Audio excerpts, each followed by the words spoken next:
Hello दोस्तों, स्वागत है आपका आपके अपने YouTube चैनल पर। आज के इस वीडियो में हम कंप्लीट करने वाले हैं भूगोल, भारत एवं विश्व के भूगोल का महत्वपूर्ण क्विक रिवीजन, जो आपके लिए बहुत ही इंपॉर्टेंट है। भारत के भूगोल का रिवीजन हम सबसे पहले करेंगे। बहुत ही शानदार टॉपिक है आपकी परीक्षा के लिए, चाहे वो यूपीएसआई की परीक्षा हो या यूपी पीईटी की परीक्षा हो या आने वाली अन्य कोई परीक्षाएं, सभी के लिए ये बहुत ही महत्वपूर्ण रहने वाला टॉपिक है। तो वीडियो को अंत तक जरूर देखिएगा, वीडियो को लाइक कर लीजिए, चैनल पर नया है चैनल को सब्सक्राइब कर लीजिए और अंत तक जरूर बने रहिएगा। तो चलिए शुरू करते हैं आज का ये बेहतरीन टॉपिक।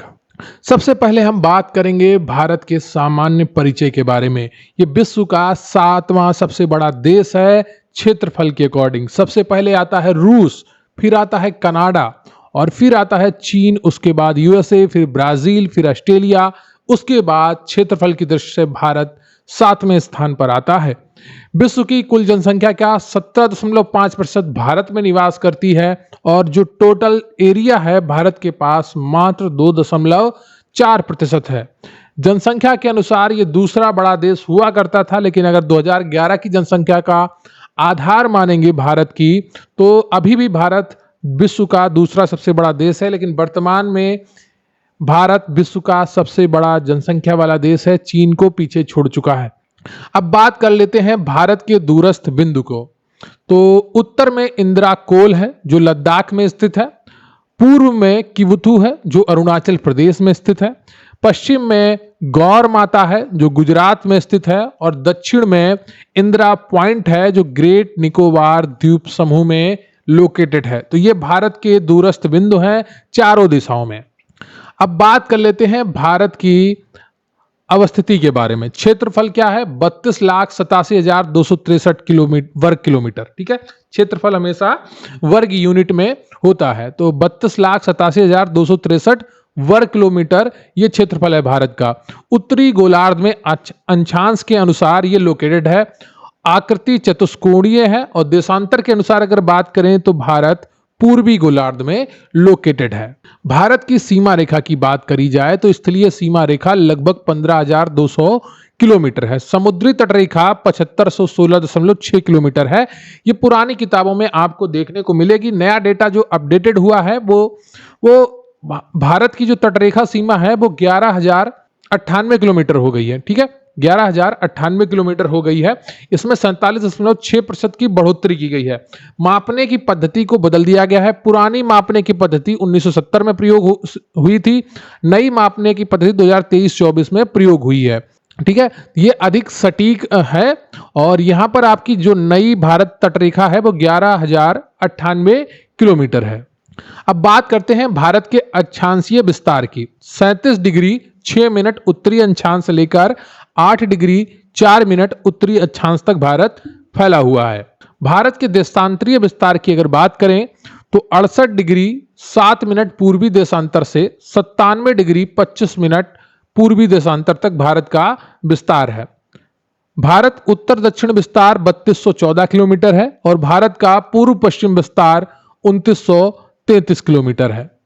कर्क रेखा 23 डिग्री 30 मिनट को कर्क रेखा कहते हैं। यह उत्तरी अक्षांश रेखा होती है, गुजरती है भारत के लगभग मध्य से, लगभग भारत को दो भागों में बांटती है। गुजरती है भारत के 8 राज्यों से, गुजरात, राजस्थान, मध्य प्रदेश, छत्तीसगढ़, झारखंड, पश्चिम बंगाल, त्रिपुरा और मिजोरम। भारत के पश्चिम से लेकर पूर्व तक के राज्यों का यहां पर नाम लिखे हैं। गुजरात, राजस्थान, मध्य प्रदेश, छत्तीसगढ़, झारखंड, पश्चिम बंगाल, त्रिपुरा एवं मिजोरम। बहुत इंपॉर्टेंट प्रश्न है, यहां से कई बार परीक्षाओं में आपको प्रश्न देखने को मिले होंगे और आगे भी मिलेंगे। अब बात करते हैं भारत की मानक समय रेखा की, जो 82 डिग्री 30 मिनट पूर्वी देशांतर रेखा है। इसे भारत की मानक समय रेखा माना गया है। ग्रीनविच से जो टाइम है वो 5 घंटा 30 मिनट आगे है। ठीक है, जो जीएमटी लाइन है उससे 5 घंटा 30 मिनट आगे भारत का टाइम होता है। कई बार परीक्षा में यह पूछा गया है। गुजरात एवं अरुणाचल प्रदेश के स्थानीय समय में अंतर लगभग 2 घंटा हो जाता है। भारत के 5 राज्यों उत्तर प्रदेश, मध्य प्रदेश, छत्तीसगढ़, ओडिशा एवं आंध्र प्रदेश से गुजरती है। उत्तर प्रदेश के मिर्जापुर से गुजरती है, प्रयागराज के नैनी। ठीक है, ये भी आप ध्यान रखिएगा, कई बार इस प्रकार भी प्रश्न परीक्षा में पूछा गया है। अब बात करते हैं भारत के पड़ोसी देश तथा उनसे लगे भारतीय राज्य या केंद्र शासित प्रदेश। सबसे पहले बात करते हैं चीन की। इसकी सीमा की लंबाई है 3488 किलोमीटर। भारतीय राज्य या केंद्र शासित प्रदेश जो इससे सीमा बनाते हैं उनमें आता है लद्दाख, हिमाचल प्रदेश, उत्तराखंड, सिक्किम और अरुणाचल प्रदेश। ये प्रदेश आते हैं या केंद्र शासित प्रदेश आते हैं जो चीन के साथ सीमा बनाते हैं। केंद्र शासित प्रदेश में लद्दाख आता है, हिमाचल प्रदेश, उत्तराखंड, सिक्किम, अरुणाचल प्रदेश। पाकिस्तान के साथ सीमा बनाने वाले में 3323 किलोमीटर इनकी सीमा है। लद्दाख है, जम्मू और कश्मीर है, पंजाब है, राजस्थान है और गुजरात है। ये सभी पाकिस्तान के साथ सीमा बनाते हैं। अब बात करते हैं बांग्लादेश। बांग्लादेश के साथ भारत की सबसे बड़ी स्थल सीमा है 4096 किलोमीटर। पश्चिम बंगाल, असम, मेघालय, त्रिपुरा और मिजोरम ये बांग्लादेश के साथ सीमा बनाते हैं। नेपाल की अगर बात की जाए तो 1751 किलोमीटर की सीमा है। उत्तराखंड, उत्तर प्रदेश, बिहार, पश्चिम बंगाल और सिक्किम के साथ नेपाल सीमा साझा करता है। म्यांमार की अगर बात की जाए तो 1643 किलोमीटर की सीमा रेखा है। अरुणाचल प्रदेश, नागालैंड, मणिपुर और मिजोरम ये राज्य हैं जो म्यांमार के साथ सीमा बनाते हैं। भूटान 699 किलोमीटर की सीमा है। सिक्किम, पश्चिम बंगाल, असम और अरुणाचल प्रदेश राज्य भूटान के साथ सीमा साझा करते हैं। अफगानिस्तान की बात की जाए तो मात्र एक केंद्र शासित प्रदेश लद्दाख इसके साथ सीमा बनाता है, जो लंबाई है 106 किलोमीटर। भारत की सबसे लंबी स्थलीय सीमा बांग्लादेश के साथ तथा सबसे छोटी स्थलीय सीमा अफगानिस्तान के साथ लगती है। भारत की स्थलीय सीमा से लगे पड़ोसी देशों की संख्या 7 है। यहाँ पर कुछ सीमा रेखाओं के नाम रखे गए हैं, जैसे रेड क्लिफ रेखा भारत एवं पाकिस्तान के बीच में है, मैकमोहन रेखा भारत एवं चीन के बीच में है, डूरंड रेखा भारत एवं अफगानिस्तान के बीच में है। दक्षिण में समुद्र पार भारत के 2 पड़ोसी देश हैं, श्रीलंका एवं मालदीव। भारत एवं श्रीलंका के बीच स्थित पाक जलसंधि मन्नार की खाड़ी एवं बंगाल की खाड़ी के मध्य स्थित है। ठीक है, भारत एवं श्रीलंका के बीच में एक जलसंधि है जिसे पाक जलसंधि कहा जाता है। ये मन्नार की खाड़ी और बंगाल की खाड़ी के बीच में लोकेटेड है। भारत का भौतिक स्वरूप, कई बार परीक्षाओं में यहां से भी प्रश्न बने हैं। उत्तर एवं उत्तर पूर्व का पर्वतीय क्षेत्र आता है जिसमें आपका हिमालय रीजन आ जाता है। फिर द्वीप समूह आते हैं, उत्तरी मैदान आता है जहां पर उत्तर प्रदेश, मध्य प्रदेश ये सारा इलाका आपको देखने को मिलता है। तटीय मैदान आते हैं, प्रायद्वीपीय पठार आते हैं और भारतीय मरुस्थल आता है जिसमें आपको गुजरात और राजस्थान का एक बड़ा इलाका देखने को मिलता है। अब बात करते हैं भारत का पर्वतीय क्षेत्र। ठीक है, सबसे ऊपर आपको काराकोरम की श्रेणी मिलती है, फिर लद्दाख श्रेणी मिलती है, फिर जास्कर श्रेणी मिलती है और सबसे नीचे आपका पीर पंजाल श्रेणी आपको देखने को मिलती है। और उसके नीचे आप चले आएंगे तो शिवालिक श्रेणी आपको देखने को मिलेगी। ठीक है, इधर आप जाएंगे तो कैलाश श्रेणी मिलेगी आपको। ठीक है, यहीं से आपकी सिंधु नदी, झेलम नदी, चेनाब नदी, रावी नदी, सतलुज नदी निकलती हैं और ये सारी पाकिस्तान की तरफ होकर बहती हैं, जिनके अभी आप काफी चर्चा सुन रहे होंगे। यहीं से आपकी यमुना नदी निकलती है, गंगा नदी निकलती है, जो आपके उत्तर भारत में एक बड़े पानी के स्रोत का कार्य करती हैं और उत्तर भारत की उपजाऊ जमीन को उपजाऊ बनाए रखने में एक बड़ा योगदान देती हैं। केटू आपका काराकोरम और लद्दाख श्रेणी के बीच में है। ठीक है, और नंगा पर्वत आपका लद्दाख श्रेणी जास्कर श्रेणी के बीच में है। ये सारी चीजें आपको याद रखनी होंगी, अलग से वे पढ़ाई जाएंगी क्योंकि परीक्षा में यहां से भी प्रश्न बनते हैं। अब बात करते हैं हिमालय पर्वत श्रेणी की। भारत की उत्तरी सीमा पर ये लोकेटेड है, बहुत ही ज्यादा उपयोगी है भारत की सुरक्षा और मौसम के लिए। नवीन बलीद पर्वत है यहाँ पर। चौड़ाई कश्मीर में 400 किलोमीटर एवं अरुणाचल प्रदेश में 150 किलोमीटर देखने को मिलती है। सिंधु से ब्रह्मपुत्र तक फैलाव है इसका। ठीक है, लंबाई लगभग 2400 किलोमीटर है। विश्व की सबसे ऊंची पर्वत श्रेणी है। ठीक है, तो ये चीज आप समझ गए होंगे हिमालय पर्वत श्रेणी के बारे में। हिमालय का उत्तर दक्षिण विभाजन किया गया है। ट्रांस हिमालय, महान हिमालय, निम्न या हिमाचल हिमालय, बाह्य या शिवालिक हिमालय। ठीक है, टेबल पर शिवालिक के नाम से यहां पर एक ट्रिक बनती है जिससे इन सारे को याद किया जाता है। ठीक है, टेबल यानी कि ट्रांस है ना, महान हिमालय या बृहद हिमालय, निम्न हिमालय या हिमाचल हिमालय। ठीक है, तो ये चीजें आप ध्यान रखिएगा। अब बात करते हैं ट्रांस या तिब्बत हिमालय के बारे में। पर्वत श्रेणियां यहां आपको 3 देखने को मिलेंगी, काराकोरम, लद्दाख, जास्कर, ऊपर से नीचे की तरफ। हिमालय की सबसे प्राचीन श्रेणी है ये। विस्तार इसका पश्चिम से पूर्व की तरफ लगभग 1000 किलोमीटर है और चौड़ाई लगभग 40 किलोमीटर है। सिंधु नदी का उद्गम कैलाश के उत्तरी ढाल से होता है। विश्व की दूसरी तथा भारत की सबसे ऊंची चोटी K2 गॉडविन ऑस्टिन 8611 मीटर की इसी श्रेणी में स्थित है। किसमें? ट्रांस या तिब्बत हिमालय में। अब बात करते हैं महान हिमालय या आंतरिक हिमालय, जिसे हिमाद्री के नाम से भी जाना जाता है। यहां पर आपको प्रमुख चोटियां देखने को मिलती हैं। माउंट एवरेस्ट, जिसकी ऊंचाई 8848.86 मीटर है, यह नेपाल में स्थित है, विश्व की सबसे ऊंची चोटी है। कंचनजंगा 8598 मीटर है, यह भी यहीं पर लोकेटेड है। सबसे अधिक सतत श्रृंखला वाला ये महान हिमालय है।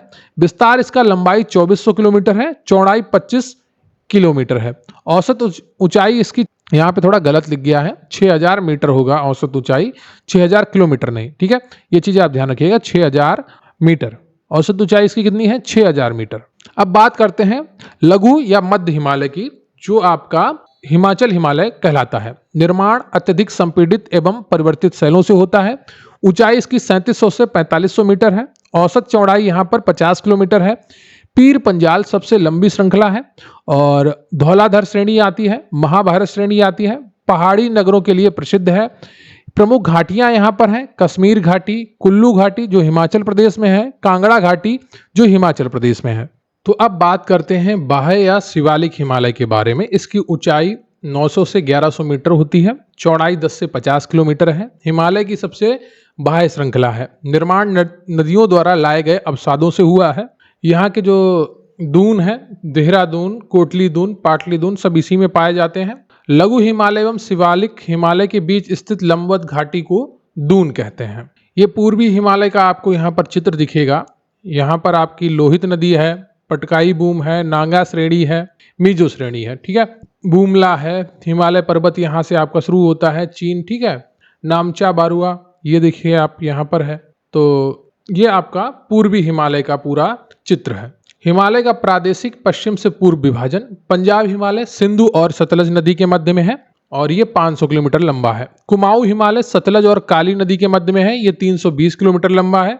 नेपाल हिमालय काली एवं तीस्ता नदी के मध्य में है और ये 800 किलोमीटर लंबा है। असम हिमालय तीस्ता एवं ब्रह्मपुत्र नदी के मध्य में है और ये 720 किलोमीटर लंबा है। अब बात करते हैं भारत की प्रमुख घाटियों के बारे में। नुब्रा, मरखा ये लद्दाख में अवस्थित है। कुल्लू, कांगड़ा, चंबा, सांगला, लाहौर स्पीति, पिन वैली ये हिमाचल प्रदेश में है। लाहौल, ठीक है, लाहौल स्पीति पिन वैली ये हिमाचल प्रदेश में है। नेलांग फूलों की घाटी उत्तराखंड में है। यूथांग सिक्किम में है। नेवरा पश्चिम बंगाल दार्जिलिंग में है। शांत घाटी केरल में है। बहुत इंपॉर्टेंट है, कई बार परीक्षाओं में पूछा जाता है। शांत घाटी कहां पर है? केरल में। जुकू नागालैंड में। चुंबी सिक्किम, भारत और भूटान एवं चीन के मिलन बिंदु पर कौन सी घाटी है? चुंबी घाटी। बराक घाटी आपकी असम में है। अराकू आपकी विशाखापत्तनम में है। भारत के प्रमुख हिमनद लद्दाख है, ये सियाचिन यहाँ पर है लद्दाख में, भारत का सबसे बड़ा हिमनद है। उत्तराखंड में गंगोत्री है, यमुनोत्री है, मिलाम है, पिंडारी है। हिमाचल प्रदेश में बड़ा सिगरी है, छोटा सिगरी है और सोना पानी है, ठीक है। अगर भारत के प्रमुख दर्रों की बात की जाए तो काराकोरम, खारदुंगला, जोजिला, चांगला ये सब लद्दाख में स्थित है। पीर पंजाल, बनिहाल, बुर्जिल ये जम्मू और कश्मीर में है। सिप किला, बाड़ालाचा, रोहतांग, यांगजी दीवान, डेप्सा ये हिमाचल प्रदेश में है। रोहतांग बहुत बार पूछा गया है, ठीक है, बाड़ालाचा भी पूछा गया है, सिप किला भी पूछा गया है। माना, नीति, लिपुलेख, मोलिंगला उत्तराखंड में, ये सारे इंपॉर्टेंट है। नाथुला, जेलेपला सिक्किम में है। ला का मतलब जर्रा ही होता है। बोमिडिला, दिफू कई बार परीक्षाओं में पूछा गया है, बोमिडिला भी पूछा गया है। सेला, यांगयाप या पांगसांड, ठीक है, ये कहां पर है? अरुणाचल प्रदेश में है। तुजू मणिपुर में है। थाल घाट, भोर घाट ये महाराष्ट्र में है, बहुत ज्यादा परीक्षाओं में पूछे जाते हैं।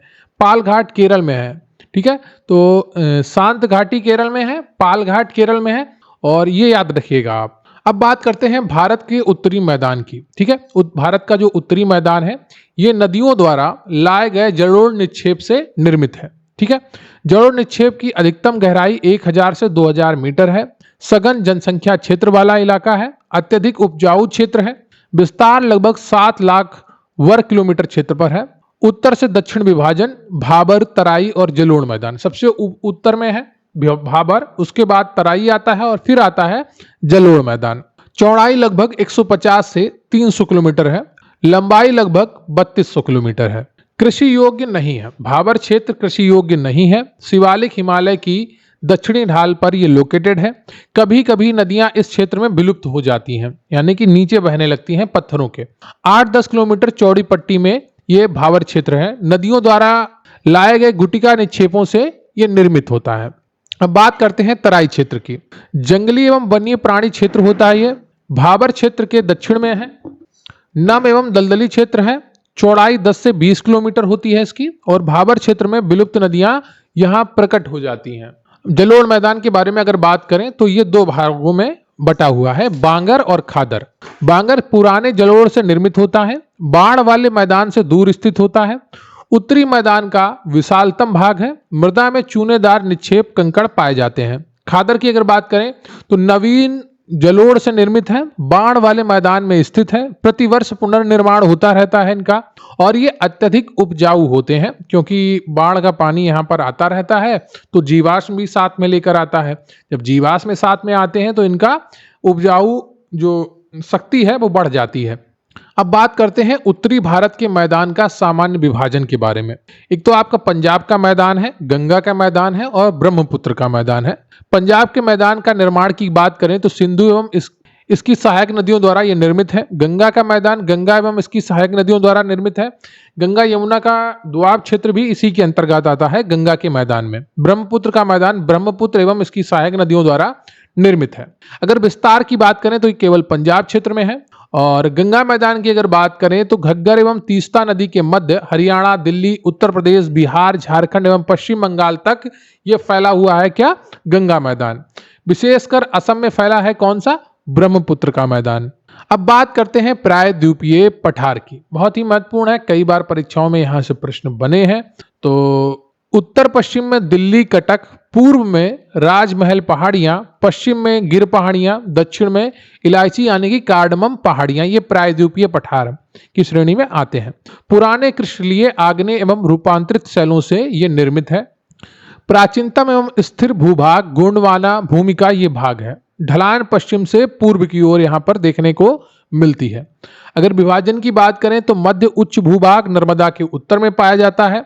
दक्कन का पठार नर्मदा के दक्षिण में पाया जाता है। और उत्तर पूर्वी पठार, पश्चिम और उत्तर पश्चिम भाग में काली मिट्टी का विस्तार मिलता है। अनेक पठारों एवं पहाड़ियों से निर्मित त्रिकोणीय आकृति, ऊंचाई इसकी औसतन 600 से 900 मीटर तक रहती है। अब बात करते हैं मालवा के पठार की। काली मिट्टी यहां पाई जाती है। पश्चिम में अरावली है, पूर्व में बुंदेलखंड है।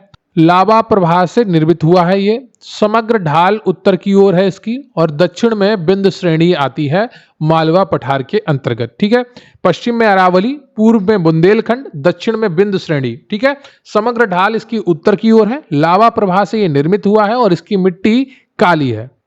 अब बात करते हैं मध्य उच्च भूभाग की। ठीक है, नर्मदा नदी के उत्तर में ये लोकेटेड है। दक्कन पठार की उत्तरी सीमा है। अवशिष्ट पर्वतों के उत्कृष्ट उदाहरण यहां पर आपको देखने को मिलते हैं।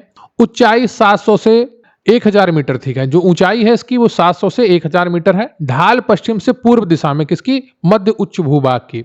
पश्चिम में चौड़ा एवं पूर्व में संकीर्ण है। अधिकांश विस्तार मालवा पठार क्षेत्र में ही देखने को मिलता है। पूर्वी भाग में बुंदेलखंड एवं बघेलखंड स्थित है। पूर्वी विस्तार राजमहल की पहाड़ियां एवं छोटा नागपुर पठार तक है। पश्चिमी सीमा अरावली पर्वत है इसकी। दक्षिणी सीमा सतपुड़ा पर्वत है। उत्तर विस्तार बिंद पर्वत श्रृंखला तक है। ठीक है, तो ये चीजें आपको ध्यान रखी। हो सकता है आपको ये चीजें समझ में नहीं आती होंगी क्योंकि रेगुलर आप इनको पढ़ते नहीं हैं, तो ज्योग्राफी थोड़ा कठिन हो जाती है। बुंदेलखंड पठार की अगर बात करें तो ये यहाँ पर जो जलवायु है वो अर्ध शुष्क जलवायु है। उत्तर प्रदेश एवं मध्य प्रदेश में ये फैला हुआ है। ग्रेनाइट एवं नीस से निर्मित है। सघन अपरदित क्षेत्र है। लहरदार क्षेत्र कृषि योग्य नहीं है। ठीक है, यहाँ पर कृषि करने के लिए उपयुक्त भूमि नहीं है। बघेलखंड पठार की अगर बात करें तो उत्तर में इसके सोन नदी है।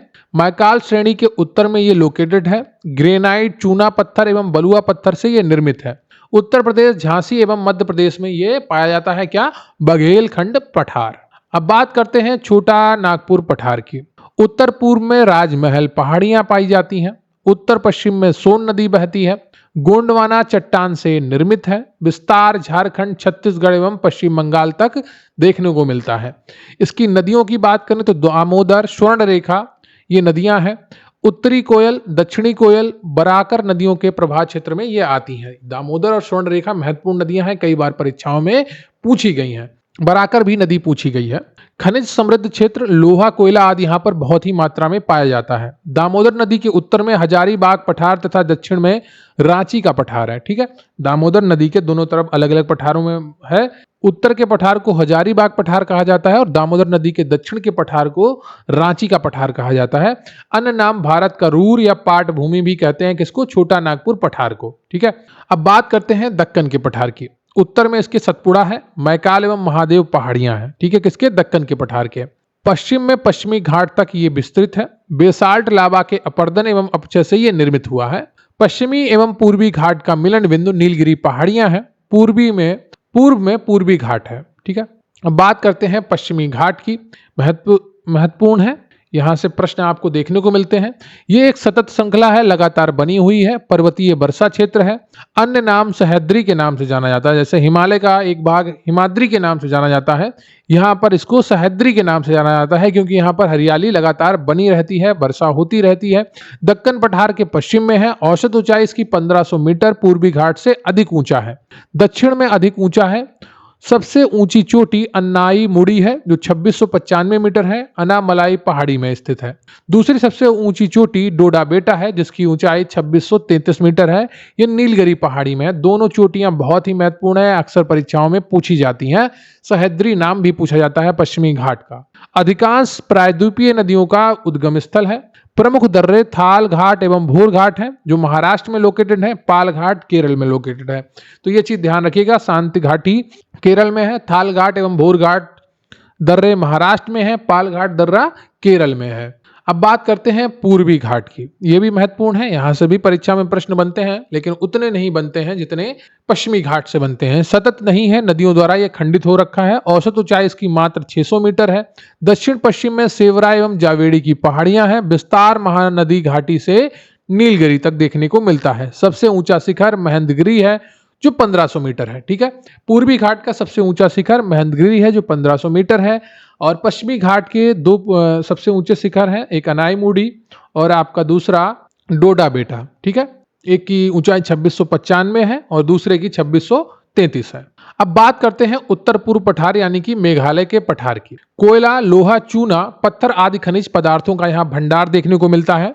प्रायद्वीपीय पठार का एक विस्तारित भाग है ये। पश्चिम बंगाल के मालदा गैप यानी कि राजमहल पहाड़ियों एवं मेघालय पठार के बीच के कारण अलग हुआ है। अन्य नाम इसके कार्बी एंगलोंग पठार एवं उत्तर कचार पहाड़ी भी है। अधिकतर वर्षा दक्षिण पश्चिमी मानसून से होती है। यहाँ पर गारो खासी जयंतियां पहाड़ियां मेघालय में इसी पठार पर लोकेटेड है। अति अपर्दित क्षेत्र है यानी कि अपर्दन यहाँ पर बहुत ही बड़ी मात्रा में होता रहता है। ठीक है, तो उत्तर पूर्व पठार के बारे में आपको कई चीजें याद रखनी है। एक तो ये प्रायद्वीपीय पठार का एक विस्तारित भाग है। दूसरा ये है कि अधिकतर वर्षा यहाँ पर दक्षिण पश्चिम मानसून से होती है।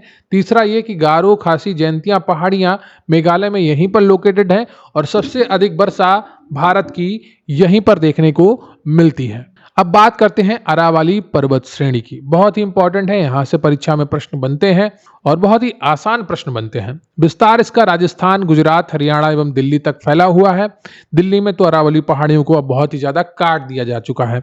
अवशिष्ट पर्वत है ये। सर्वोच्च चोटी इसकी गुरु शिखर है जो राजस्थान में लोकेटेड है, 1722 मीटर। कई बार परीक्षाओं में पूछी गई है कि गुरु शिखर कहां पे लोकेटेड है, तो राजस्थान में लोकेटेड है। यह सर्वोच्च चोटी है इसकी 1722 मीटर।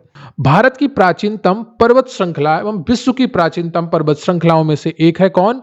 अरावली पर्वत श्रेणी। ठीक है, विश्व की प्राचीनतम पर्वत श्रृंखलाओं में से एक है, भारत की सबसे प्राचीनतम पर्वत श्रृंखला है। अब बात करते हैं सतपुड़ा पर्वत श्रेणी की। उत्तर में इसके नर्मदा नदी है। विस्तार इसका महाराष्ट्र एवं मध्य प्रदेश में देखने को मिलता है। इसकी सर्वोच्च चोटी धूपगढ़ है जो मध्य प्रदेश के पंचमढ़ी में लोकेटेड है। दक्षिण में इसके ताप्ती नदी देखने को मिलती है। अब बात करेंगे नीलगिरी पहाड़ियों की। तो पश्चिमी घाट एवं पूर्वी घाट का मिलन बिंदु है क्या? नीलगिरी पहाड़ियां। सर्वोच्च चोटी इसकी है डोडा बेटा, जिसकी जो ऊंचाई है वो है 2633 मीटर। ये तमिलनाडु में लोकेटेड है।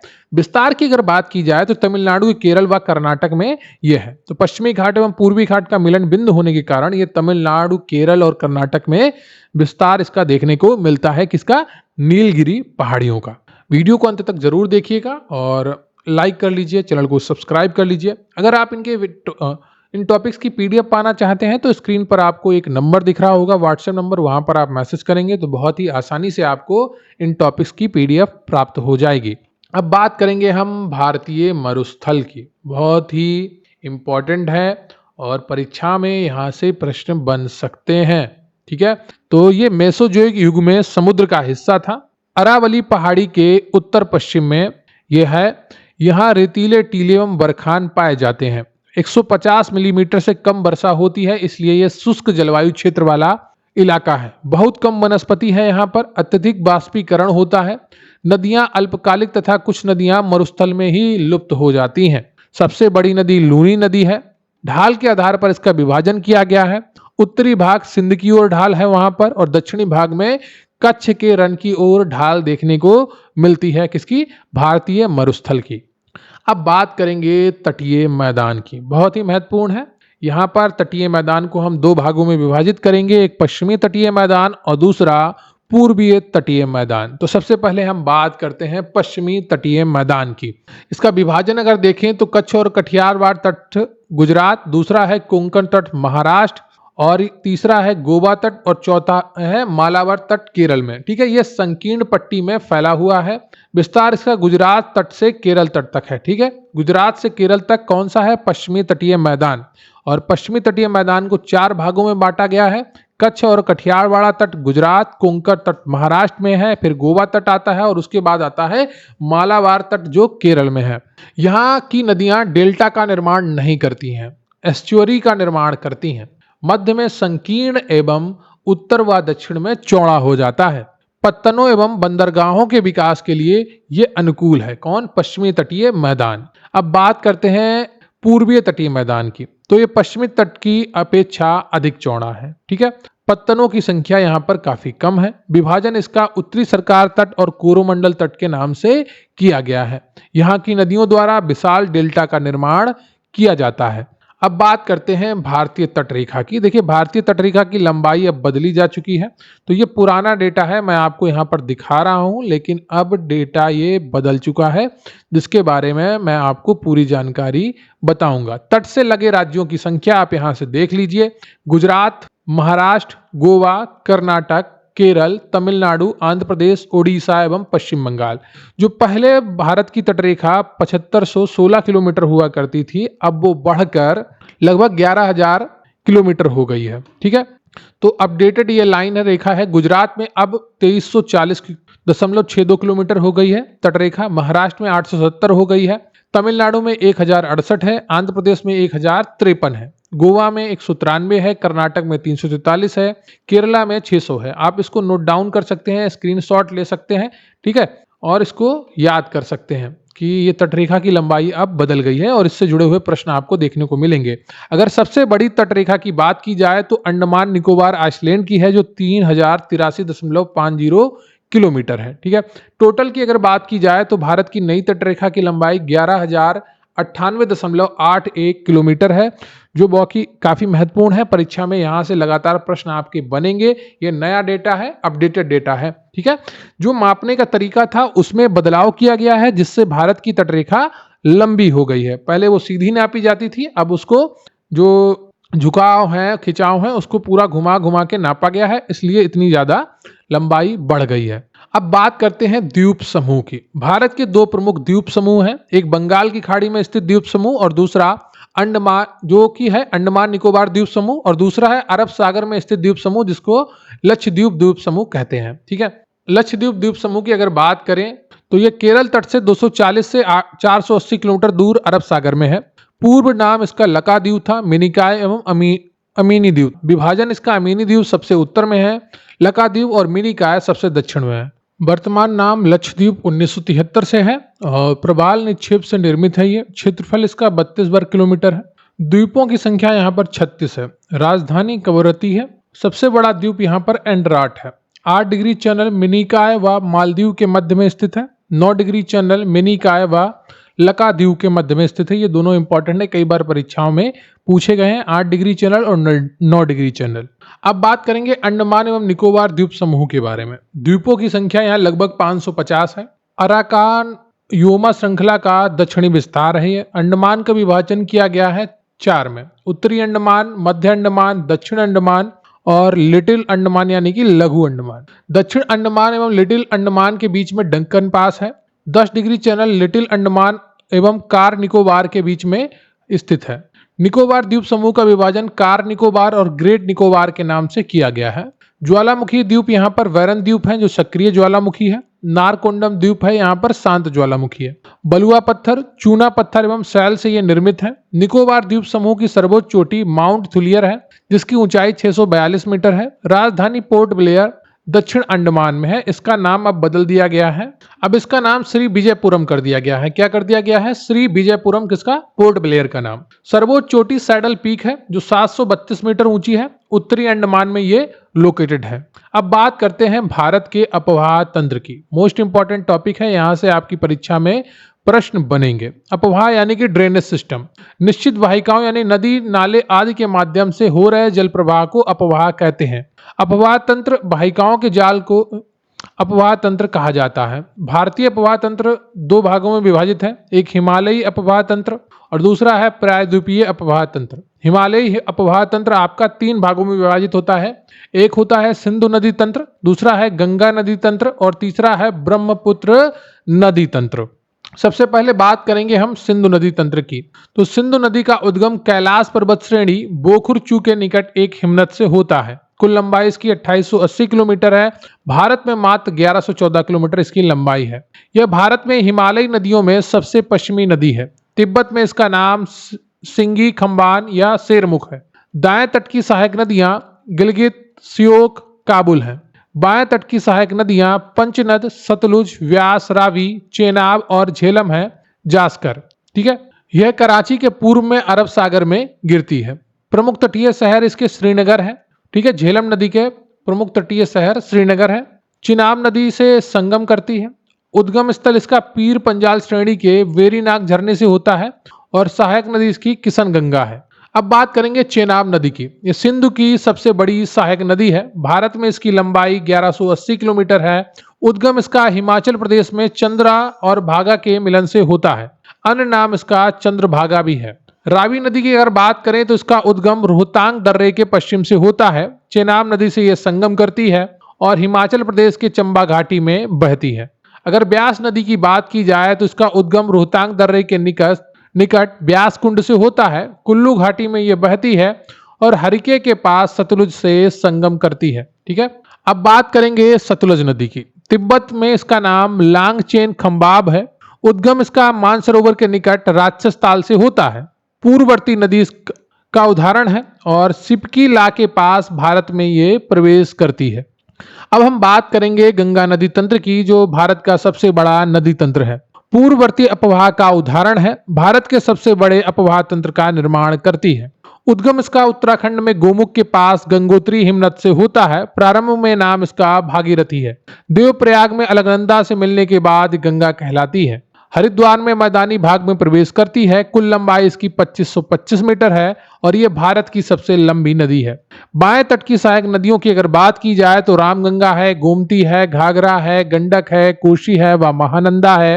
अगर दाएं तट की सहायक नदियों की बात की जाए तो यमुना और सोन नदी उनमें प्रमुख हैं, जो दाएं तट की तरफ से गंगा नदी में मिलती हैं। बंगाल की खाड़ी में ये गिरती है। अन्य नाम इसका पद्मा और मेघना भी है। पंचप्रयाग की अगर बात की जाए तो विष्णु प्रयाग में अलकनंदा प्लस धौलीगंगा मिलती हैं। नंद प्रयाग में अलकनंदा प्लस नंदाकिनी मिलती हैं। कर्ण प्रयाग में अलकनंदा प्लस पिंडार नदी मिलती है और रुद्र प्रयाग में अलकनंदा और मंदाकिनी मिलती हैं और देव प्रयाग में अलकनंदा और भागीरथी मिलती हैं। यहीं से इसको गंगा के नाम से जाना जाता है, ठीक है। विष्णु प्रयाग में अलकनंदा धौली गंगा, नंद प्रयाग में नंदाग्नि मिलती है अलकनंदा से, कर्ण प्रयाग में पिंडार मिलती है अलकनंदा से, रुद्र प्रयाग में मंदाग्नि मिलती है अलकनंदा से, और देव प्रयाग में भागीरथी मिलती है अलकनंदा से, जिसके बाद इसको गंगा के नाम से जाना जाता है। अब हम बात करेंगे यमुना नदी की। उद्गम स्थल इसका यमुनोत्री हिमनद है, बंदरपुंछ श्रेणी में ये स्थित है। दाएं तट की सहायक नदियों की अगर बात की जाए तो चंबल है, सिंध है, बेतबा है, केन है। और बाएं तट की सहायक नदियों की अगर बात की जाए तो हिंडन है, रिंद है, सेंगर है, वरुणा है। गंगा की सबसे पश्चिमी एवं सबसे लंबी सहायक नदी कौन सी है? यमुना नदी। उद्गम स्थल की अगर बात की जाए तो जान पावा पहाड़ी बिंद श्रेणी में ये उद्गित होती है, और चंबल नदी उत्तर प्रदेश के इटावा के पास यमुना में विलीन हो जाती है, खड्डों का ये निर्माण करती है। ठीक है, तो चंबल नदी का उद्गम स्थल क्या है? बिंद श्रेणी है, जाना पाव पहाड़ी के पास। ठीक है, उत्तर प्रदेश के इटावा में ये यमुना से मिल जाती है, प्रयागराज में यमुना गंगा में मिल जाती है। अगर गंडक नदी की बात करें तो इसका उद्गम स्थल नेपाल हिमालय है, पटना के निकट सोनपुर में ये गंगा से मिलती है। अगर घाघरा नदी की बात करें तो इसका उद्गम स्थल मापचान चुगो हिमनद है, और बिहार के छपरा में ये गंगा से संगम करती है। सहायक नदियों की अगर बात करें तो तिला, सेती, बेरी एवं शारदा नदियां घाघरा नदी की सहायक नदियां हैं। अब बात करेंगे कोशी नदी की। इसे बिहार के शोक के नाम से भी जाना जाता है, पहले बहुत परीक्षाओं में पूछा जाता था। उद्गम स्थल इसका माउंट एवरेस्ट के उत्तर से है, बिहार के भागलपुर में ये गंगा से मिलती है। कौन? कोसी नदी जो है बिहार के भागलपुर में गंगा नदी से जाकर मिलती है। पूर्ववती नदी का ये उदाहरण है, यानी कि पूर्व दिशा की ओर बहती है, मार्ग बदलने के लिए प्रसिद्ध है, अपना मार्ग समय समय पर ये बदलती रहती है। अब हम बात करेंगे रामगंगा नदी की। इसका उद्गम स्थल गढ़वाल की पहाड़ियां हैं, कन्नौज के निकट ये गंगा में मिलती है। उत्तर प्रदेश के नजीबाबाद में मैदान में ये प्रवेश करती है। अब हम बात करेंगे दामोदर नदी की। इसका उद्गम स्थल छोटा नागपुर पठार है, कई बार परीक्षाओं में पूछा गया है छोटा नागपुर पठार से कौन सी नदी निकलती है, उसमें जो ऑप्शन 1 होता है वो दामोदर नदी होती है। मुख्य सहायक नदी की अगर बात की जाए तो बराकर नदी इसकी मुख्य सहायक नदी है, भ्रंश घाटी में बहती है। हुगली में मिलन होता है इसका, और बंगाल का शोक कही जाती है। बिहार का शोक कोसी नदी, और दामोदर नदी को बंगाल का शोक कहा जाता है। अब हम बात करेंगे शारदा या सरयू नदी की। इसका उद्गम मिलान हिमनद यानी कि नेपाल हिमालय से होता है। अन्य नाम की अगर बात की जाए तो काली या चैक नाम से भी जाना जाता है। भारत नेपाल सीमा पर यह बहती है, नेपाल में इसका नाम गौरी गंगा है। ठीक है, शारदा या सरयू नदी जो है उसका नेपाल में नाम गौरी गंगा है। अब बात करेंगे सोन नदी की, काफी महत्वपूर्ण नदी है, कई बार परीक्षाओं में पूछी जा चुकी है। उद्गम स्थल इसका अमरकंटक पठार है, जो मध्य प्रदेश में लोकेटेड है। अमरकंटक पठार के उत्तरी किनारे पर जलप्रपातों का निर्माण करती है। पटना के पश्चिम में आरा में गंगा से मिल जाती है, गंगा के दाएं तट की सहायक नदी है। ठीक है, अब बात करेंगे महानंदा नदी की। गंगा के बाएं तट की यह सहायक नदी है, उद्गम स्थल इसका दार्जिलिंग की पहाड़ियां हैं, पश्चिम बंगाल में यह गंगा से मिलती है। अब हम बात करेंगे ब्रह्मपुत्र नदी तंत्र की, ये काफी महत्वपूर्ण है पूर्वोत्तर भारत की दृष्टि से। उद्गम इसका चेमायुंगडुंग हिमनद कैलाश पर्वत श्रेणी में मानसरोवर झील के निकट से होता है। अपवाह क्षेत्र इसका अरुणाचल प्रदेश और असम है। बाएं तट की सहायक नदियों की अगर बात की जाए तो दिबांग है, जिसको सिकांक नाम से भी जाना जाता है, लोहित है, बूढ़ी दियांग है और धनश्री है। दाएं तट की सहायक नदियों की अगर बात की जाए तो सुबनसिरी है, कामेंग है, मानस है और संकोश है। अन्य नाम इसके तिब्बत में सांगपो है, अरुणाचल प्रदेश में दिहांग यानी कि सियांग है, असम में ब्रह्मपुत्र नदी के नाम से जानी जाती है, बांग्लादेश में इसे जमुना कहा जाता है।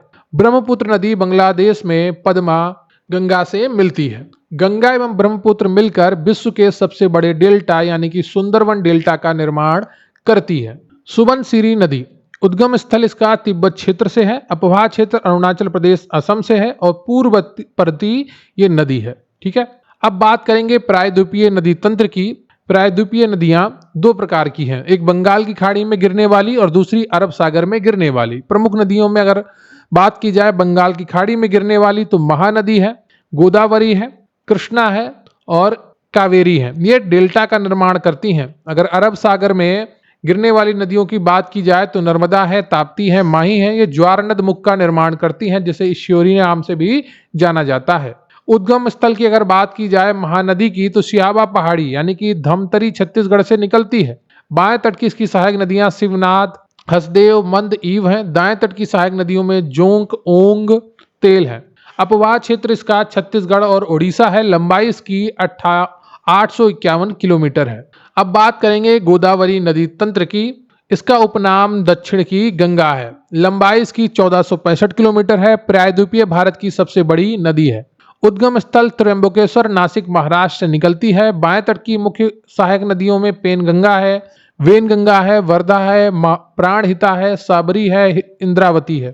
ठीक है, कई बार परीक्षाओं में पूछी गई हैं गोदावरी की सहायक नदियों के बारे में, तो इनको आप याद रखिएगा। बाएं तट की सहायक नदियों में पेनगंगा, वेनगंगा, वर्धा, प्राणहिता, सबरी, इंद्रावती। इनके नाम इतने अच्छे हैं कि परीक्षाओं में ये पूछ लिए जाते हैं। दाएं तट की प्रमुख सहायक नदियों की अगर बात की जाए तो प्रवरा है, मूला है, पेड़बागू है, मनेर है। प्रवरा कई बार परीक्षाओं में पूछी गई है। सदृश प्रपात की ये रचना करती है कौन? गोदावरी नदी। इसका उपनाम दक्षिण गंगा है। बहुत बार परीक्षाओं में पूछा गया है। अब हम बात करेंगे कृष्णा नदी की। लंबाई इसकी 1401 किलोमीटर है। दूसरी बड़ी प्रायद्वीपीय नदी है गोदावरी के बाद में। बाएं तट की सहायक नदियों में भीमा आती है, मूसी आती है, मुनेरू आती है। और दाएं तट की सहायक नदियां में कोयना आती है, घाट प्रभा आती है, तुंगभद्रा आती है, माल प्रभा आती है। इसकी दाएं तट की नदियों के नाम इंपॉर्टेंट है, कई बार परीक्षाओं में पूछे गए हैं। उद्गम स्थल की अगर बात की जाए तो पश्चिमी घाट महाबलेश्वर, महाराष्ट्र ये निकलती है। और अगर गोदावरी नदी की बात की जाए तो त्र्यंबकेश्वर से निकलती है। कहाँ? नासिक, महाराष्ट्र से। इन दोनों में थोड़ा सा अंतर है, अब दोनों निकलती है महाराष्ट्र से, लेकिन गोदावरी नदी निकलती है त्र्यंबकेश्वर, नासिक से। वहीं कृष्णा नदी आपकी निकलती है पश्चिमी घाट, महाबलेश्वर, महाराष्ट्र से। अब हम बात करेंगे कावेरी नदी की। इसका उद्गम स्थल ब्रह्मगिरी की पहाड़ियां, कोगाडू जिला, कर्नाटक है। अपवाह क्षेत्र केरल है, कर्नाटक है, तमिलनाडु है, पुडुचेरी है। बाएं तट की अगर सहायक नदियों की बात करें तो हेमवती है, शिमशा है, अर्कावती है। जलप्रपात इस पर शिव समुद्रम बनता है। ठीक है, दाएं तट की सहायक नदियां काबिनी है, भवानी है, अमरावती है। लंबाई इसकी 800 किलोमीटर है। अब हम बात करेंगे नर्मदा नदी की, जो काफी महत्वपूर्ण है। उद्गम स्थल इसका भी अमरकंटक पठार है। ज्वारनद यानी कि एस्चुअरी की निर्माण करती है। विंध्याचल एवं सतपुड़ा के मध्य भ्रंश घाटी में बहती है। ठीक है, तो कौन सी घाटी में बहती है? भ्रंश घाटी में बहने वाली नदी है नर्मदा नदी। लंबाई इसकी 1312 किलोमीटर है। अरब सागर में गिरने वाली प्रायद्वीपीय भारत की सबसे बड़ी नदी है। पश्चिम की ओर बहती है, अरब सागर में गिरती है। जबलपुर के निकट धुआंधार जलप्रपात का निर्माण करती है। ठीक है, तो नर्मदा नदी पर कौन से जलप्रपात बनता है? धुआंधार जलप्रपात बनता है। और कावेरी नदी पर शिव समुद्रम जलप्रपात का निर्माण होता है। अब बात करेंगे तापी नदी की। उद्गम स्थल इसका मध्य प्रदेश के बैतूल जिला में मुल्ताई से है। अपवाह क्षेत्र महाराष्ट्र है, मध्य प्रदेश है, गुजरात है। लंबाई इसकी 724 किलोमीटर है। ये ज्वारनद मुख एस्चुअरी का निर्माण करती है। पश्चिम की ओर इसका बहाव है और अरब सागर में जाकर गिरती है। नदियों के किनारे स्थित प्रमुख शहरों की अगर बात की जाए तो गंगा नदी के किनारे हरिद्वार है, फतेहपुर है, कानपुर है, प्रयागराज है, वाराणसी है, भागलपुर है, पटना है, कन्नौज है, फर्रुखाबाद है। ठीक है, यमुना नदी की अगर बात की जाए तो नई दिल्ली है, आगरा है, मथुरा है, इटावा है। कृष्णा नदी की अगर बात की जाए तो विजयवाड़ा है। मूसी के नदी के पास हैदराबाद है। गोदावरी नदी के पास नासिक है, नांदेड़ है, राजमुंदरी है। रामगंगा के पास बरेली है। राप्ती के पास गोरखपुर है। सरयू के पास अयोध्या है। गोमती के पास लखनऊ है। सिंध नदी के पास लेह है। झेलम के पास श्रीनगर है। सतलज के पास लुधियाना है। साबरमती के पास अहमदाबाद, गांधीनगर है। ताप्ती के पास सूरत, बैतूल है। स्वर्ण रेखा के पास जमशेदपुर है। महानदी के पास कटक है। चंबल के पास कोटा है। ब्रह्मपुत्र के पास गुवाहाटी है, डिब्रूगढ़ है। क्षिप्रा के पास उज्जैन है और नर्मदा के पास जबलपुर है। तो अब बात करते हैं भारत के प्रमुख जलप्रपात की। शिव समुद्रम जलप्रपात जो है आपका, ये शरावती नदी पर नहीं है, कावेरी नदी पर कर्नाटक में है। शरावती नदी पर जोंग जलप्रपात है। धुआंधार जलप्रपात आपका नर्मदा नदी पर है, मध्य प्रदेश में जबलपुर में। दूध सागर मांडवी नदी पर है, गोवा और कर्नाटक की सीमा पर। कपिल धारा, दुग्धारा नर्मदा नदी पर मध्य प्रदेश में है। चूलिया, चंबल राजस्थान में है। हुंडरू स्वर्ण रेखा नदी पर झारखंड, रांची में है। चित्रकूट इंद्रावती नदी पर छत्तीसगढ़, बस्तर में है। जोग गरसोप्पा जलप्रपात शरावती नदी पर है, आपका कर्नाटक में है। और कुंचिकल जलप्रपात आपका वरहाई नदी पर है, कर्नाटक शिमोगा में। अब हम बात करेंगे भारत की प्रमुख झीलों की, बहुत ही महत्वपूर्ण है, यहाँ से भी परीक्षाओं में प्रश्न बनते हैं। वेम्बनाड और अष्टमुडी जो झील है आपकी, ये केरल में लोकेटेड है। चिल्का झील आपकी उड़ीसा में है। वूलर झील आपकी जम्मू और कश्मीर में है। पुष्कर झील आपकी राजस्थान अजमेर में है। सांबर झील आपकी राजस्थान में है। लोकटक झील मणिपुर में है। कोलेरू झील आपकी आंध्र प्रदेश में है। पुलिकट झील आपकी तमिलनाडु और आंध्र प्रदेश तक फैली हुई है। पेरियार में आपकी पेरियार झील जो है वो केरल में है। चिल्का झील उड़ीसा में है और डिडवाना झील आपकी राजस्थान में है। अब हम बात करेंगे बहुउद्देशीय नदी घाटी परियोजनाओं के बारे में। सरदार सरोवर परियोजना ये आपकी नर्मदा नदी पर है गुजरात में। भांगड़ा नागल परियोजना आपकी सतलुज नदी पर है हिमाचल प्रदेश में। शिव समुद्रम जल विद्युत परियोजना कावेरी नदी पर है कर्नाटक में। नागार्जुन सागर परियोजना कृष्णा नदी पर है आंध्र प्रदेश में। हीराकुंड परियोजना है महानदी पर उड़ीसा में। इडुक्की परियोजना है पेरियार केरल में। मयूराक्षी परियोजना है मयूराक्षी नदी पर पश्चिम बंगाल में। माता टीला परियोजना है बेतवा नदी पर उत्तर प्रदेश में। पोचमपात परियोजना है गोदावरी नदी पर तेलंगाना में। रिहंद परियोजना है रिहंद नदी पर उत्तर प्रदेश में। टिहरी परियोजना है भागीरथी नदी पर उत्तराखंड में। और चंबल परियोजना है चंबल नदी पर राजस्थान मध्य प्रदेश में। अब हम बात करेंगे मानसून की। दक्षिण पश्चिम मानसून वर्षा 1 जून से केरल से प्रारंभ होती है। हिंद महासागर से आर्द्रता ग्रहण करते हैं बादल। भारत की सर्वाधिक वर्षा लगभग 80% वर्षा दक्षिण पश्चिम मानसून वर्षा से होती है। वर्षा जून से सितंबर तक देखने को मिलती है। 2 शाखा में इसका विभाजन होता है, एक बंगाल की खाड़ी की शाखा से और एक अरब सागर शाखा से ये भारत में प्रवेश करती हैं। और लगभग 1 जून से ये केरल में से शुरू होकर सितंबर लास्ट तक या मिडिल सितंबर तक भारत में ये वर्षा करती हैं। अब हम बात करेंगे उत्तर पूर्व मानसून वर्षा की। बंगाल की खाड़ी से जलवाष्प ग्रहण करती हैं। नवंबर में तमिलनाडु में ये वर्षा करती हैं और ये लौटते हुए मानसून के नाम से भी जानी जाती हैं।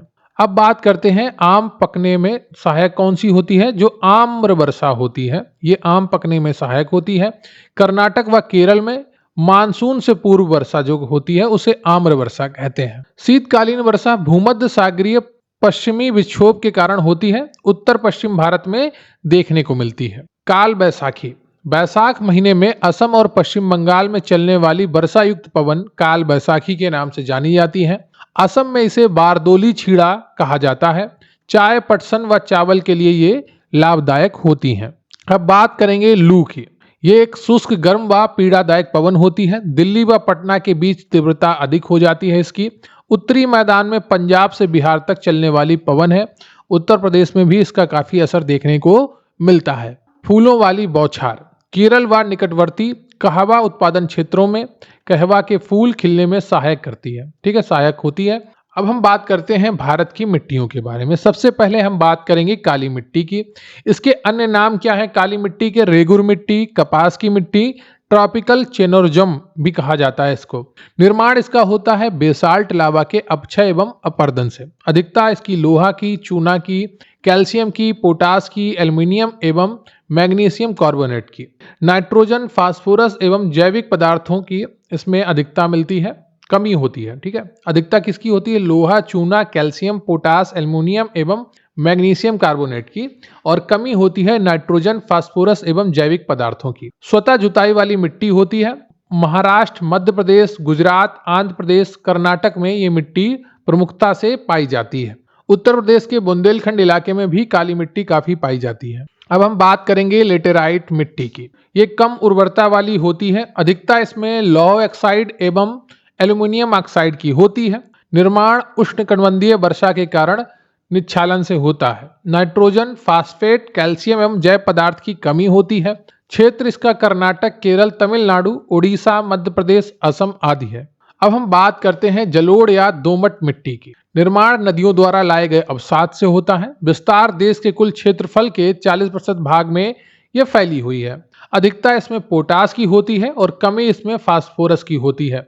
उत्तरी मैदान एवं भारत की नदी घाटियों में ये प्रमुखता से पाई जाती है। अब बात करेंगे लाल और पीली मिट्टी की। ओडिशा, छत्तीसगढ़, गंगा मैदान के दक्षिण में ये मिट्टी पाई जाती है।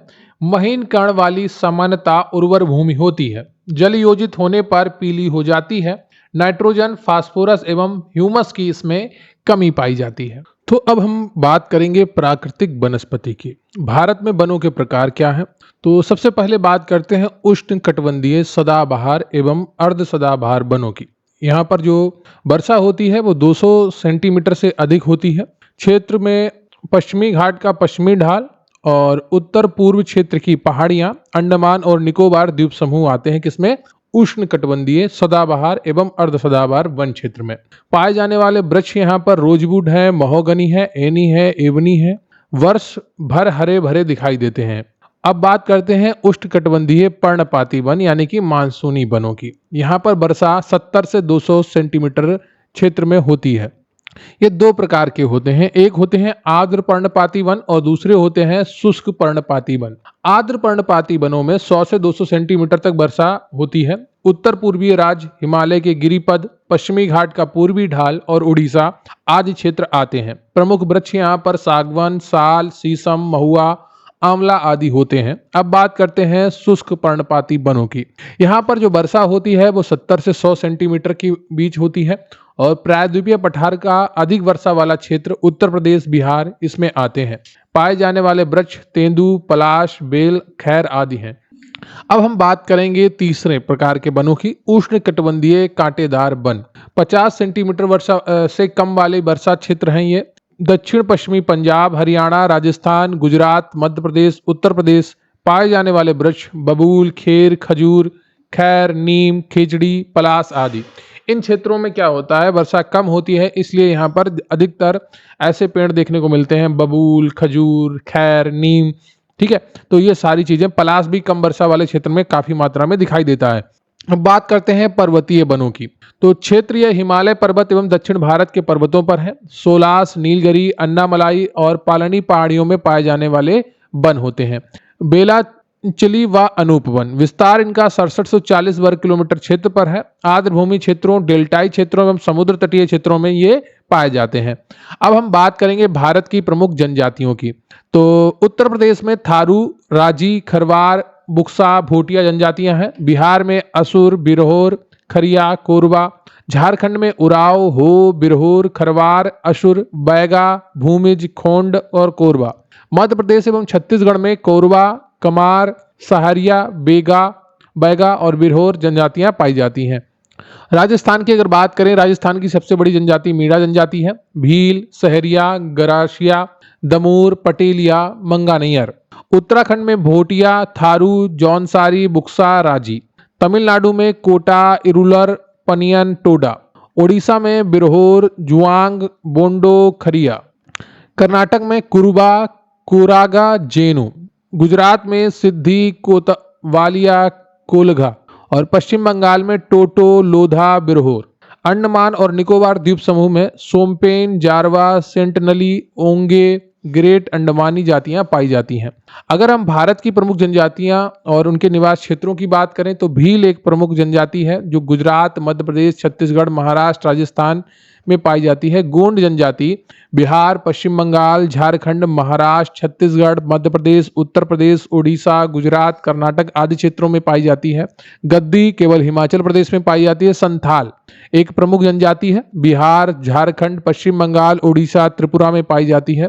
मुंडा एक प्रमुख जनजाति समूह है जो बिहार, झारखंड, मध्य प्रदेश, छत्तीसगढ़, पश्चिम बंगाल और उड़ीसा में पाया जाता है। और कोरबा झारखंड, छत्तीसगढ़, कोल बिहार, झारखंड, छत्तीसगढ़, मध्य प्रदेश, उड़ीसा आदि क्षेत्रों में पाए जाते हैं। अब बात करते हैं कृषि से जुड़े हुए कुछ महत्वपूर्ण तथ्यों की। भारत का विभाजन 20 कृषि पारिस्थितिक क्षेत्रों में होता है। मिश्रित कृषि, कृषि प्लस पशुपालन को कहते हैं। अंतर फसलीय खेती, एक ही भूमि पर एक साथ दो या दो से अधिक फसलों को उगाना। एक मार्ग कृषि उत्पादों की गुणवत्ता का प्रमाण करने वाला एक निशान होता है, प्रमाणित करता है। भारत में झूमिंग कृषि के क्षेत्रीय नाम, झूम उत्तर पूर्व भारत जैसे असम, मेघालय, मिजोरम, नागालैंड में झूम नाम होता है। मणिपुर में इसका नाम पामलू होता है। छत्तीसगढ़, अंडमान एवं निकोबार द्वीप समूह में दीपा कहा जाता है। मध्य प्रदेश में बेवर या दहिया कहा जाता है। आंध्र प्रदेश में पोडू या पेंडा कहा जाता है। पामा डावी या कोमान या वरिंगा में उड़ीसा ठीक है, ये उड़ीसा में इसको पामाडावी या कोमान या वरिंगा कहा जाता है। पश्चिमी घाट पर इसे कुमारी कहते हैं और दक्षिण पूर्वी राजस्थान में इसे बालरे या बालतरे कहते हैं। हिमालयन क्षेत्र में इसे खिल कहते हैं। झारखंड में इसे कुरुआ के नाम से जाना जाता है। विश्व में झूमिंग कृषि के क्षेत्रीय नाम क्या है? जिसे मैक्सिको और मध्य अमेरिका में इसे मिल्पा के नाम से जाना जाता है। वेनेजुएला में इसको कोनुको के नाम से जाना जाता है। ब्राजील में इसे रोका के नाम से जाना जाता है। मध्य अफ्रीका में इसे मसोले के नाम से जाना जाता है और इंडोनेशिया में इसे लदांग के नाम से जाना जाता है। वियतनाम में इसे रे के नाम से जाना जाता है। अब खनिज, कुछ प्रमुख तथ्य, जैसे खनिज वाले भी प्रश्न आपकी परीक्षा में देखने को मिलते हैं। आर्कियन युग की धारवड़ क्रम की चट्टानें सर्वाधिक खनिज संपन्न चट्टानें हैं। ईंधन, खनिज, कोयला तथा पेट्रोलियम अपसादी शैलों की चट्टानें में पाई जाती हैं। छोटा नागपुर को भारत का रूर प्रदेश कहा जाता है। यहाँ पर काफी मात्रा में खनिज, कोयला आदि पाए जाते हैं। अब बात करेंगे प्रमुख खनिज संस्थानों की। हिंदुस्तान कॉपर लिमिटेड खेतड़ी में स्थित है। हिंदुस्तान जिंक लिमिटेड उदयपुर में स्थित है।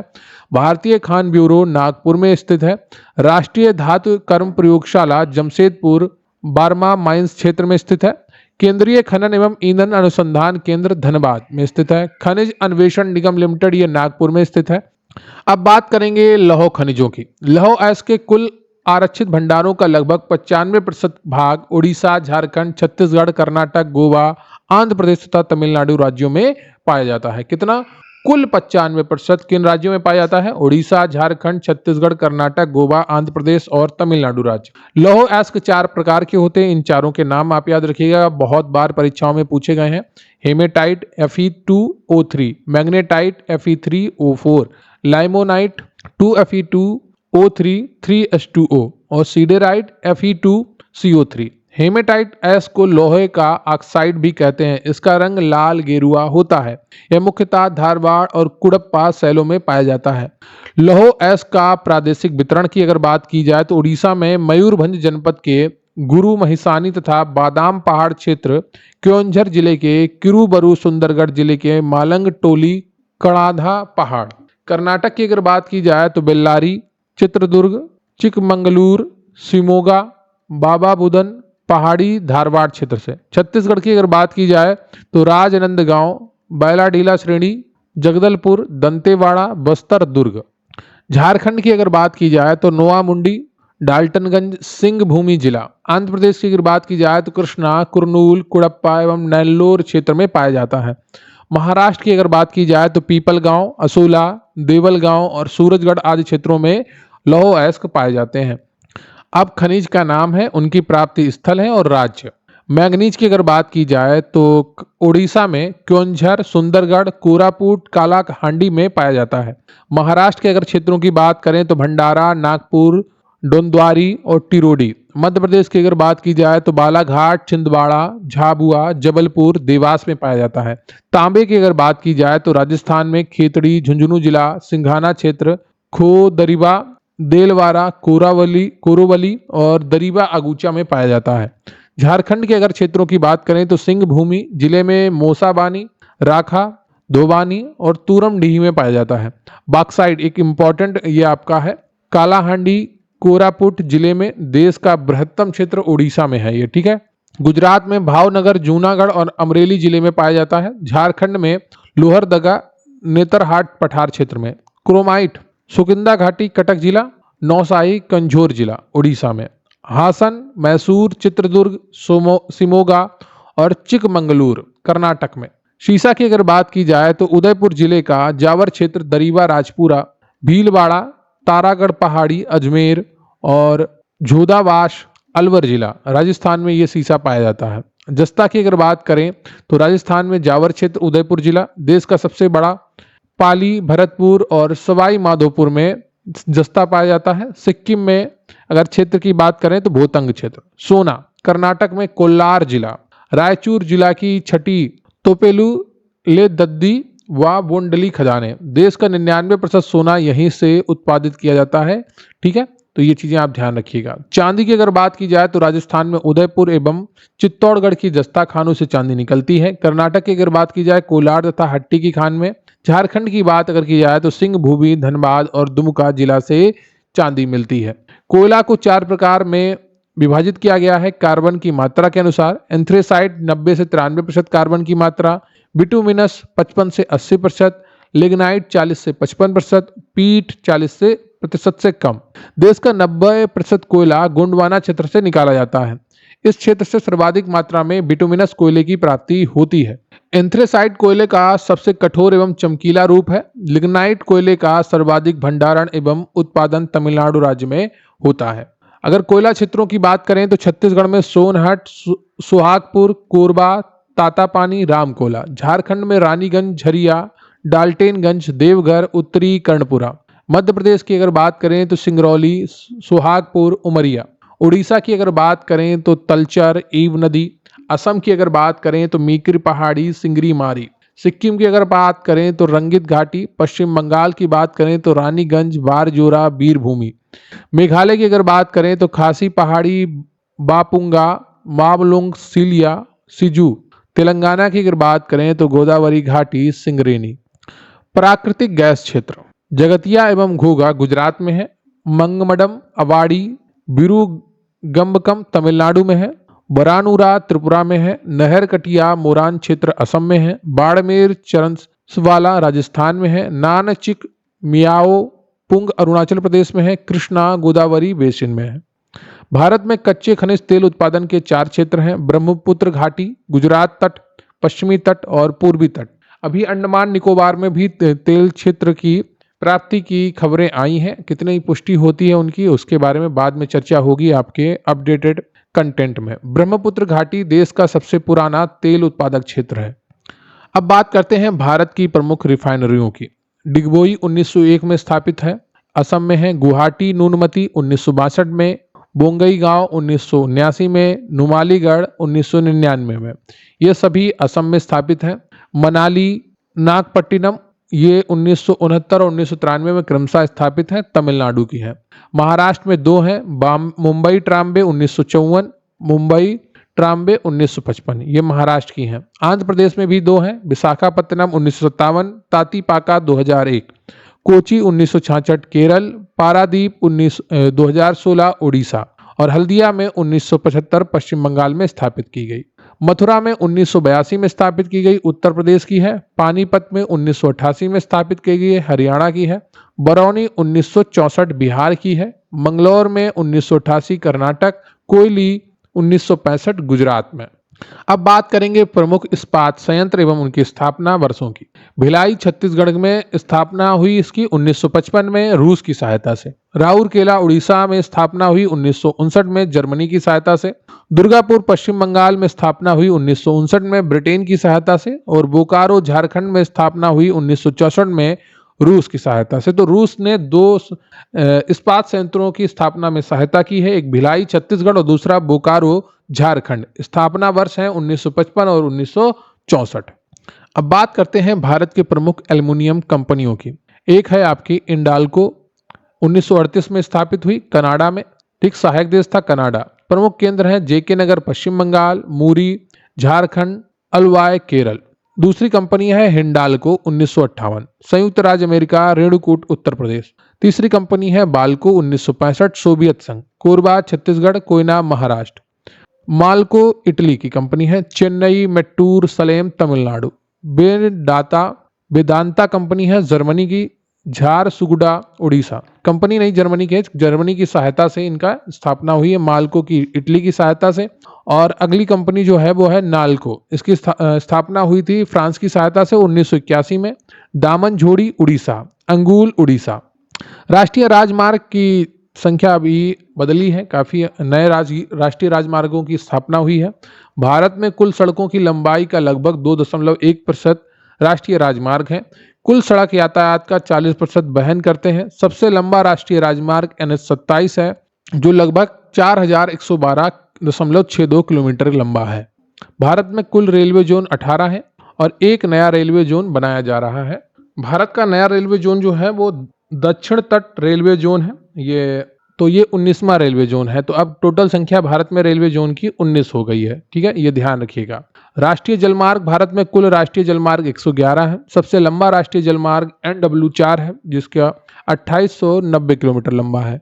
तो ये आपका इंडियन ज्योग्राफी पूरी कंप्लीट होती है और उम्मीद करता हूँ आपको ये क्विक रिवीजन भारतीय ज्योग्राफी का समझ में आया होगा।